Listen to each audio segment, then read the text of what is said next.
Pinuri naman ni Meralco Bolts head coach Luigi Trillo si Jordan Varnado matapos ang impressive debut nito sa PBA Governors Cup kung saan pinutol ng Bolts ang 4-game slam kontra Barangay Ginebra San Miguel. Yan ang ulat ni Jamaica Bayaka.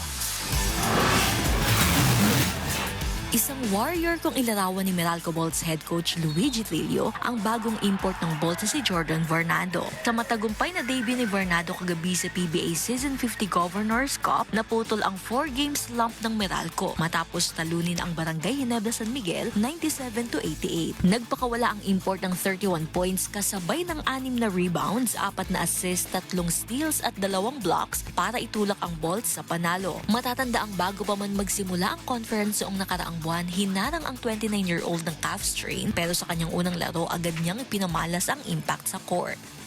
I just like to thank the team for believing in me. I know it's been hard and rough for us these past couple weeks, but we're going to continue to fight. And yeah, it was a little bit scary, but I'm okay.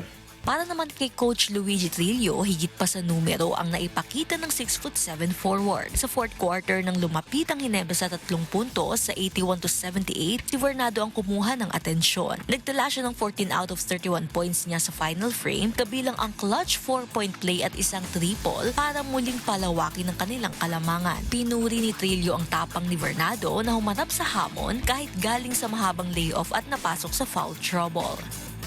I think, coming into a situation like that, that's very hard for Jordan because it's his first game back.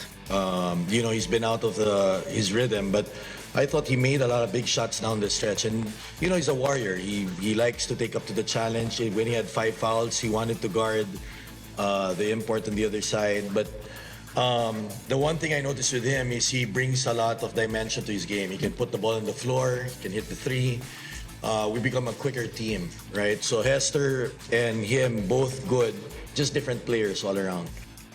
Ayon sa mentor, malaking dagdag sa laro ng Meralco ang versatility ni Varnado kung saan kaya niyang umatake sa basket, bumira mula sa tres at nakatutulong para maging mas mabilis ang Bolts. Sa panalo, umangat ang Meralco sa 3-5 at 5th spot sa Group B habang bumagsak naman sa huling pwesto ang Gene Kings. Para kay Trillo, malaking senyalis ito na mas malaki pang mayaambag ni Varnado sa pagpapatuloy ng kanilang kampanya pagbalik ng liga mula sa mahabang break. Jamaica Bayaka para sa Atletang Pilipino, para sa bayan.